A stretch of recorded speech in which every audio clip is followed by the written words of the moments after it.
esquerda hoje em dia aqui no Brasil? Tá, deixa eu começar, porque eu gosto de usar esses termos e gosto de usar esses termos como extrema esquerda, extrema direita, mas eu gosto de explicar para as pessoas por que eu estou usando esse termo em particular.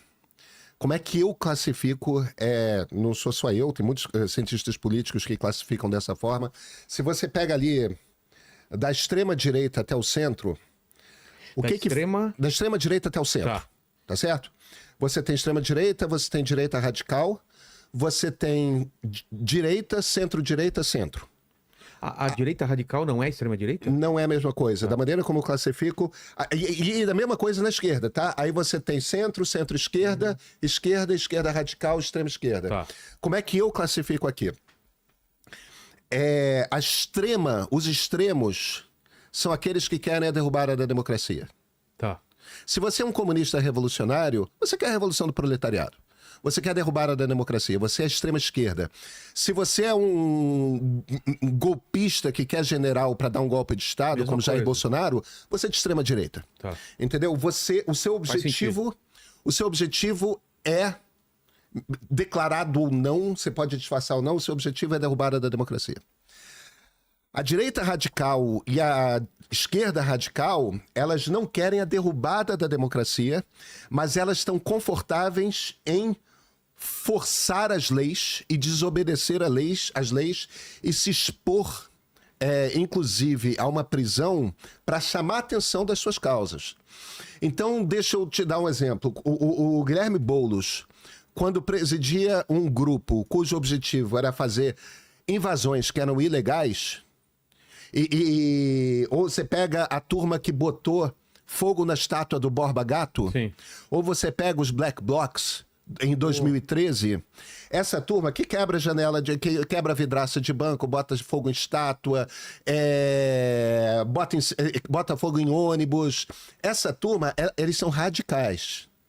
Eles não estão trabalhando necessariamente para o fim da democracia, mas eles estão dispostos a quebrar as leis para chamar atenção para as suas causas, tá? Esses são os radicais. Eles estão no limite dentro da democracia. Porque, no fim das contas, na democracia você pode quebrar a lei. É só você arcar com as consequências, né? Você vai ser preso, você vai ser julgado, vai ter que dar aula em escola, vai ter que pintar muro de praça. Mas você tá ali no jogo. Aí a esquerda é aquela turma que é muito convicta dos seus valores, mas está plenamente dentro do jogo democrático. Isso vale para a esquerda e vale para a direita. É a turma que vai para o parlamento, quer expor suas ideias, aceita a existência do outro lado, mas tem uma profunda dificuldade de conversar com o outro lado. Veja que esse item, aceitar a existência do outro lado, é um item fundamental para você se dizer democrata. Claro. Entendeu? Vilela, eu não concordo com suas ideias, eu acho que você está errado em muitas coisas, mas isso não faz de você mau caráter, isso não faz de você uma pessoa burra, isso não faz de você uma pessoa desinformada. Perante os mesmos fatos, você chegou a conclusões diferentes das minhas. Talvez você tenha valores diferentes dos meus, talvez muitas coisas podem acontecer. A esquerda e a direita estão completamente dentro desse jogo da democracia. Aí você tem a centro-esquerda e a centro-direita. Tem os mesmos valores da direita ou da esquerda, mas tem muita facilidade de conversar com o outro lado. Ou aceitar pequenas concessões relacionadas ao outro lado. Exatamente. O cara é de direita, mas concorda com a cota. O cara é de direita, mas acha que tem que liberar... O mesmo que não concorde, topa ceder. Sim, sim. E aí, esse topar ceder é muito importante porque é entre a centro-direita e a centro-esquerda que a democracia acontece. Porque, no fim das contas, o que é um parlamento? O parlamento é aquele lugar para o qual a gente joga representantes das diversas correntes de opinião da sociedade. E a missão que a gente dá para esses parlamentares é cheguem a acordos. Entendeu? Estão lá representadas todas as correntes de opinião da sociedade, cheguem a acordos. Quem chega a acordo é centro-direita e centro-esquerda. Então, uma democracia é forte quando as forças dominantes estão entre a centro-esquerda e a centro-direita. Uma democracia é fraca e tem dificuldade de chegar a acordos, e é o ponto em que a gente está hoje, quando a presença desses centros é muito pequena nos parlamentos. E na maior parte dos países hoje, a presença desses centros está muito pequena. Eles são forças minoritárias dentro do parlamento. Então você tem menos acordos, você tem menos concessões, você tem menos diálogo. Entendi. Henrique, concorda? Eu concordo parcialmente com o Pedro aí, com a definição que ele faz de extrema esquerda, se ele preferir chamar assim, ou esquerda radical e extrema direita, né? É claro que na prática a gente pode compreender que eles são antidemocráticos, mas eles são contra o modelo democrático vigente, né? Porque vamos supor que... Henry, me desculpa. Henry, me desculpa. Então deixa eu ser explícito aqui. Eu estou me referindo sempre à democracia liberal. Sim, isso sim. Então, acho que nesse sentido, sim. Porque eles entendem que a democracia liberal, de fato, não é uma democracia. E o populismo de extrema-direita também entende que a democracia liberal não é suficiente. Né? Certo. Entende que, na verdade, uma vez que... Vamos falar do bolsonarismo, ou, sei lá, da extrema-direita global, né? O Trump, o Orbán, eles entendem que essa democracia, com o modo como funciona, com a Constituição como funciona, acaba... coibindo a liderança de fazer aquilo que o povo quer, né? Então, assim, o representante eleito, ele é um representante da voz do povo, portanto, se o povo é conservador, se o povo, sei lá, rejeita homossexuais, logo esse governante deveria ter o poder de representar de fato o que a população pensa. Ou seja, seria a democracia iliberal, né? Como Yashamon que lá designou, né? E então, aí assim, eu já botaria como extrema direita nesses casos, porque é a turma sim. antidemocracia liberal, que quer derrubar a democracia liberal. E no caso da esquerda radical, da extrema esquerda, seria a rejeição a esse modelo, porque para eles, na verdade, a democracia é uma ditadura burguesa e tudo que se dá nesse modelo está atendendo às demandas da elite financeira, dos capitalistas.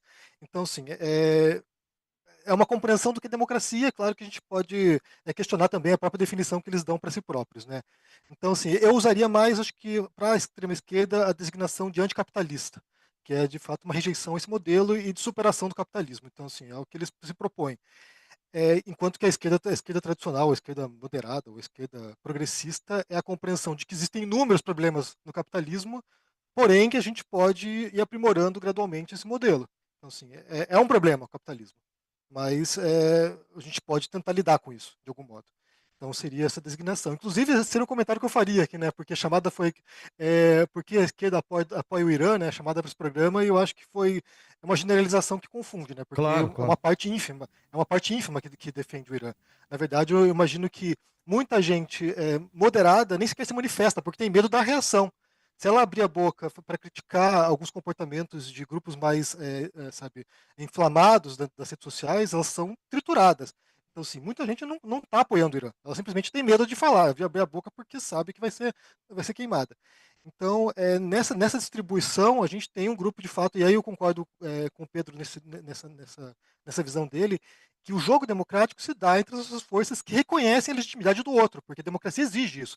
A democracia exige que você tenha o mundo ideal não é um mundo só de esquerda, ou não é um mundo só de direita, é um mundo no qual você tem essas forças em conflitos que representam a sociedade, porque essas forças são existentes, né? Tem alguns psicólogos morais que trabalham com essa questão, né? Tipo, como Jonathan Haidt, o John Jost e o George Lakoff, que eles fazem uma distribuição, né? Claro, aproximada, mas uma distribuição de como se daria a visão das pessoas numa sociedade, né? E aí eles entendem que a predisposição política das pessoas é psicológica. Não é como se você escolhesse ser progressista ou você escolhesse ser conservador. Você já tem uma predisposição mental. O modo como você entende o mundo já te joga num dos campos políticos. Então, mais ou menos 30% seria conservador, mais ou menos 30% seria progressista, e você teria um 40% do meio ali que oscila entre esses valores. Né? Então, assim, os progressistas seriam mais abertos a mudanças, seriam mais sabe, reativos à desigualdade social, enquanto que conservadores seriam mais reativos a mudanças e assim por diante. Então, entendendo isso, a gente compreende como uma distribuição bastante, sabe, distinta de posições na sociedade, e que a democracia ela atenderia a esses grupos. Então, assim, você vai ter representantes de minorias étnicas, você vai ter representante do agronegócio, você vai ter representante de industriais, você vai ter representantes de movimentos sociais, vai ter representante dos sindicatos, e isso faria parte desse jogo democrático no qual essas pessoas reconhecem a existência do outro e o direito do outro de se manifestar. E essa alternância de poder também, né? Tem alguns teóricos sobre democracia que diz que você só tem uma democracia de fato se você tiver tido, por exemplo, sei lá, 3 alternâncias de poder. Porque se você tiver um grupo só, né, um partido só, numa democracia, mas não sai do poder nunca, isso não seria de fato uma democracia real, porque você não tem essa distribuição de poder.